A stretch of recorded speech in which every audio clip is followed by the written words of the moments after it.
Thank you, sir. So I was saying this. The fourth sign of cholera is dehydration. Then I was divining dehydration as a result of losing water from the body. So we have two ways that can cause dehydration in the body. Number one, I was saying vomiting. We have what we call frequent vomiting because you have cholera. Number two, we have diarrhea. You diarrhea today, now under 10, the body will lose water. Then point number 5, the sign of cholera is dry skin. Because of what? Dehydration. The more you vomit, remember what you are vomiting, it's water. That makes the highest percentage of our body. Then number 6, a person becomes weak and the eyes become sunken deep. You look at this person, you see the eyes are going in. The person has sunken eyes. Because of what? Because of loss of water from the body. Then we have number 7. If this person suffering from cholera is not treated, the person may die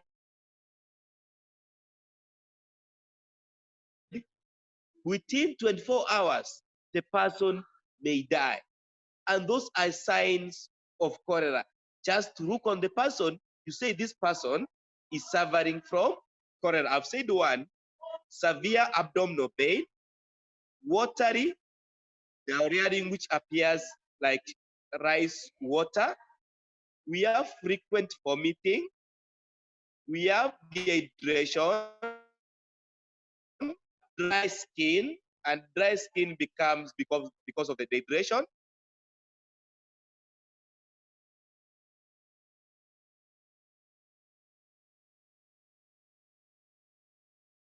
If untreated within 24 hours. Now, how can we prevent cholera?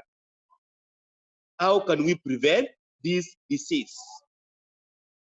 Number one, treating infected people. If somebody appears to have the signs that we have listed above, this person is supposed to be treated. That's how you give vaccination to this person to avoid the death of this person. Then we have what we call proper sanitation. You must make sure the toilets, latrines are tidy.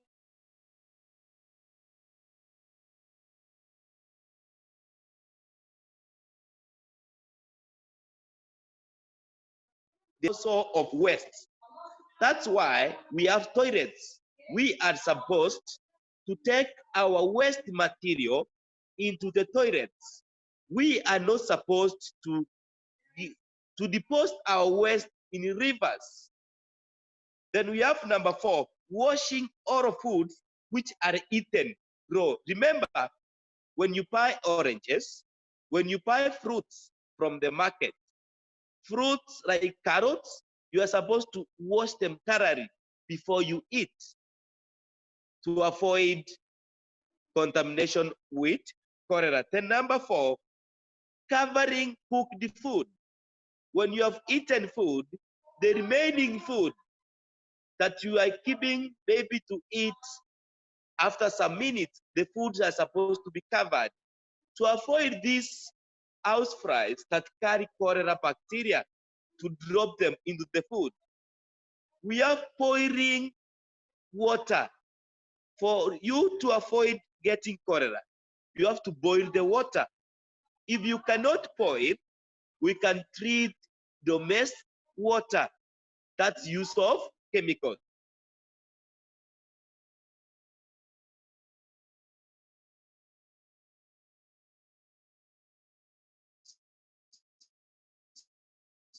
That prevent from touching these chemicals into your body.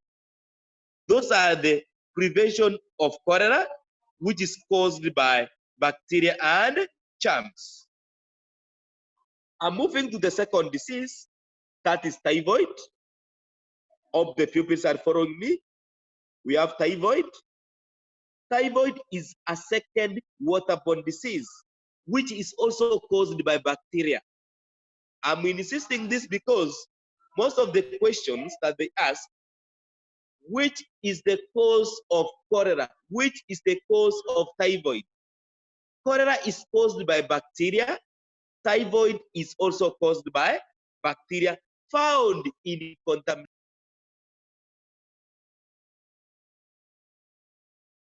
as dirty water, with waste materials, water with different waste materials. Then typhoid is caused by bacteria, which is found in contaminated water. That is dirty water. When you drink or you eat foods which is contaminated, you get typhoid. So, what are the signs and symptoms of typhoid?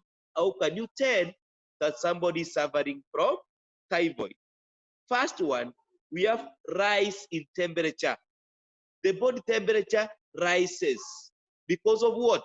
Because of typhoid. Number two, we have aching muscles and joints. If your muscles ache and the joints, that's when you can tell that this person is suffering from typhoid. So if your joints and muscles become weak and they are aching, you need to boil water.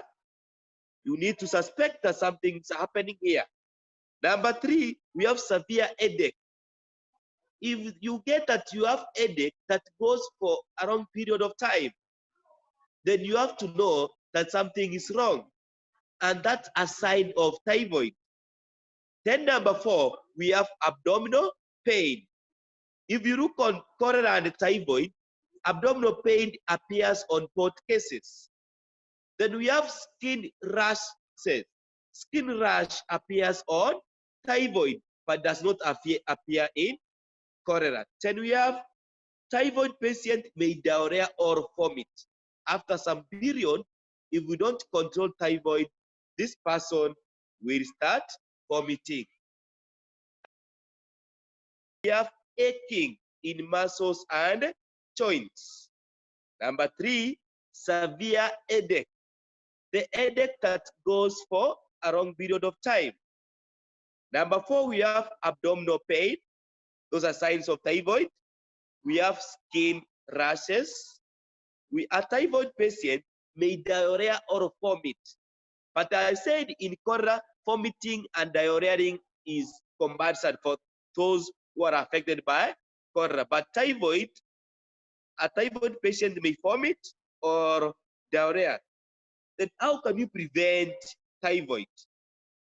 Maintaining proper hygiene. Number one, you have to maintain proper hygiene. Number two, proper sanitation.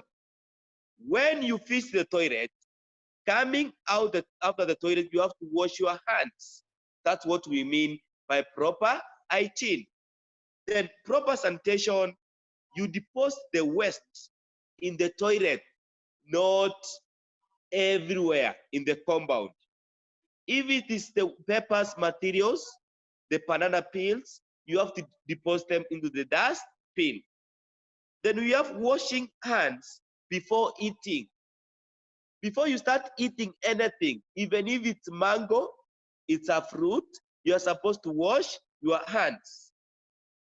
Then number five, washing foods that are eaten raw, for example, fruits and vegetables.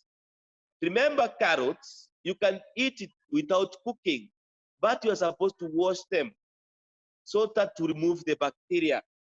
Then number six, keeping toilet and latrines clean. You always wash them. Number seven, we have washing hands using soap and water after visiting the toilet. Then number eight, proper disposal of human waste. I'm insisting on this point because I've said, if you look on your houses, we have toilets in the houses. This is where you are supposed to deposit your waste. Urine. Men, they have what we call urinals. These urinals are used by men and boys when they want to dispose urine. Covering food to away outcries. Foods that we don't use, that we need to keep for later use, supposed to be covered to avoid these outcries that transmit diseases. Then the third disease, it is bilharzia. Bilharzia is a waterborne disease that is caused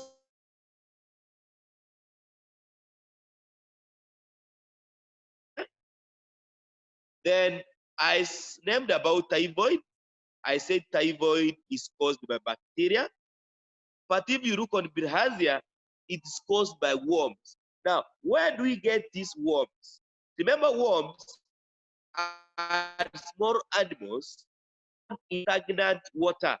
If you walk on stagnant water barefooted, the worms enter into your body through the skin. Then they cause bilharzia in the body. So when you are walking in a stagnant water, you are supposed to wear gloves, you cover your hands, you wear gumboots, you cover your feet to avoid these small animals entering into your body. What are the signs and symptoms of bilharzia? And I've said bilharzia is caused by worms, and the worms are the young ones that we get from the snails that are found in water. Then what are the signs and symptoms of bilharzia? Blood in urine and stool. This is the most dangerous disease, because the first sign, when you go to the toilet, the feces they contain stains. When you go to shower, the urine may contain blood stains. Number two, coughing. We have what we call severe coughing. The person will be coughing. That is the sign number two. Then number three, we have fever. That is rise in the body temperature. Then skin rashes. It may appear in the body if the person is suffering from bilharzia. Then number three, we have swimmer itch on the bladder and bowels. You start itching on the bladder because of what? You are affected from bilharzia. Then we have diarrhea develops. And I say diarrhea causes dehydration. The body loses water, then in the process we call it dehydration. Now, how can you prevent bilharzia? Draining stagnant water to kill snails. Remember to get this some water that is standing somewhere in your house. You are supposed to make a channel so that that water can flow away. If you leave that water, the snails, they get the host in that water, they deliver eggs. These eggs will hatch into worms. Then if somebody walks on this stagnant water, these eggs will enter the body. If these eggs enter the body, somebody will be suffering from bilharzia. Number two, wearing protective clothing. You are supposed to wear protective clothing when walking on stagnant water. In the foot, you can wear gumboots, while on the hand, you can wear gloves. Then the proper disposal of human waste. Proper disposal of human waste, I said feces, you are supposed to take them to the toilet, not to deposit them into rivers, because the rivers are the source of water. You are not supposed to wash clothes in the rivers. You are not supposed to take animals to drink water from the rivers, because when you do so, the water becomes contaminated. And if water comes contaminated, it is easy to spread the three waterborne diseases. Then another way of preventing bilharzia, we are pouring water before drinking. and pouring water is the best method. The best method to make water pure for drinking is by boiling.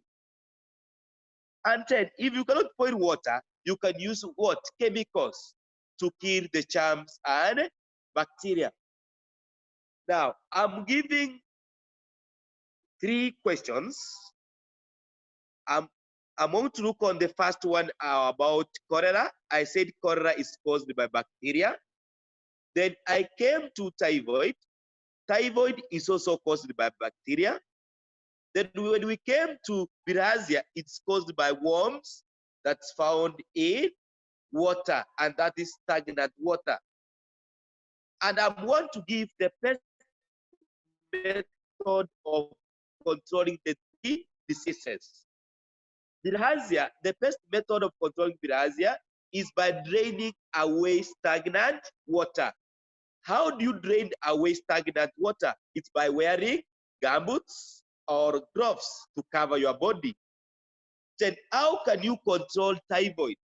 The best method of controlling typhoid is by boiling water. Any water for drinking, you have to boil. Then cholera, you have to observe hygiene, proper hygiene. Toilets, latrines should be tidy. You should clean the toilets and make them tidy to use. The difference between typhoid and bilharzia, it has blood in the urine and the stool, but typhoid and the cholera, they don't have that sign. Then bilharzia has coughing as one of the signs, but when you look to typhoid and the cholera does not have coughing. Then fever is found in bilharzia and typhoid.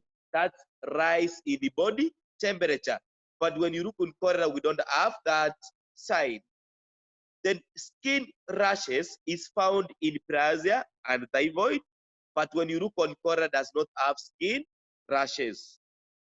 Then we have what we call swimmer inch. Swimmer inch is only found in bilharzia. When you feel that you should inch your bowel on your lower part of your stomach, we have some pain. That's a sign of getting affected from bilharzia. Then we have diarrhea. Diarrhea, I said, it makes one lose more water that causes dehydration in the body. Dehydration, I define dehydration as the process by which the body loses water. 2 ways a person can lose water is by vomiting and dehydration. Those are the 2 ways by which one can lose water from the body. Then I want to go back and look on the signs of cholera, the one we have looked with you. Sign number 1, we said foul and diarrhea with mucus. Then we said we have vomiting, we have severe abdominal pain, then we have dehydration. 10, I came to the typhoid. I've given you the causes of typhoid. The cause of typhoid and the cholera is bacteria. The cause of typhoid and the cholera is bacteria, but bilharzia is worms that is found in water. If somebody has a question to ask, it's time for question. After pass, you can ask your question. After pass, it's your time. Teacher, can we die for the disease? Yes, come up again. Can we die for the disease? Yes, like I said earlier, cholera, if not treated after 24 hours, the person may die. You can die because if you don't take medication.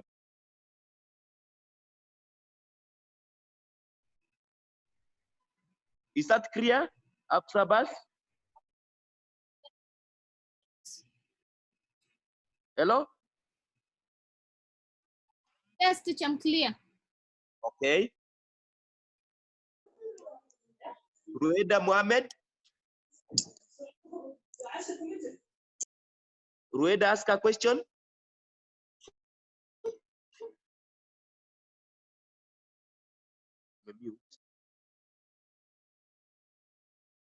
Rueda Mohammed, is your time. Does it affect the intestine? Yes, ask. Typhoid, does it affect the intestine? Yeah, typhoid affects the small intestine in the body.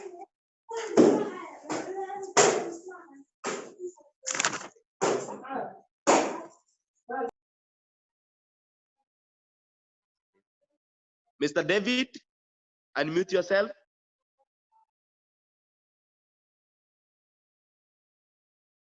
Mr. David.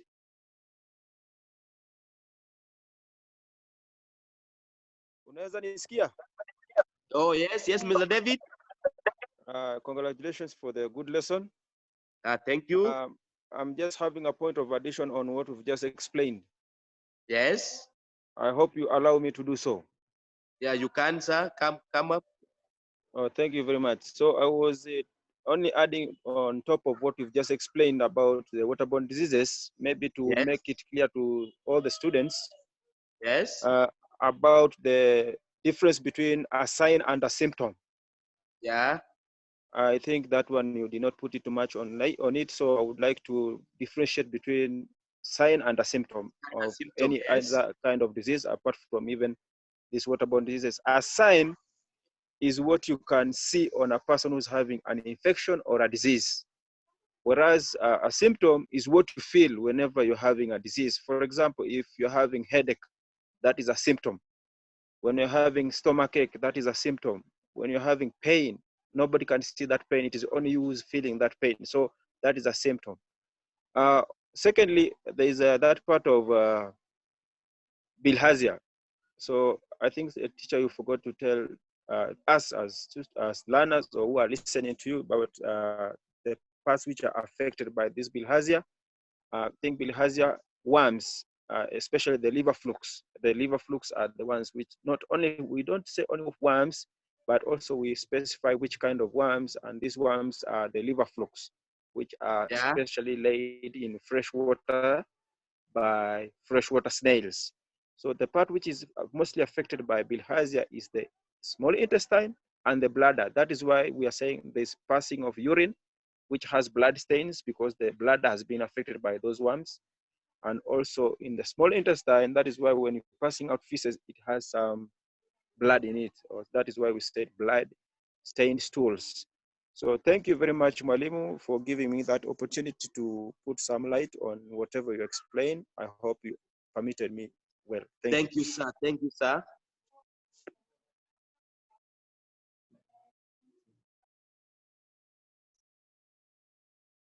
Sabrina? Sabrina, you can Yes, ask a teacher. question.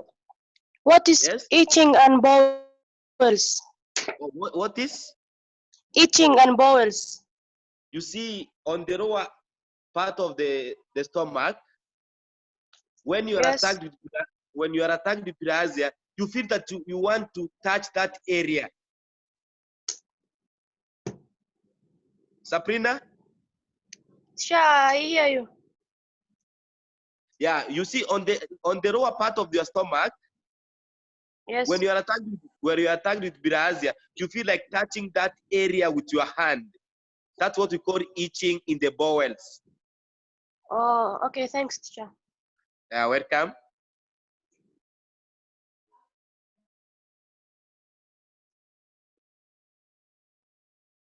I thank you for cooperating with me. I'm giving you 20 minutes break, then we come back for the second session.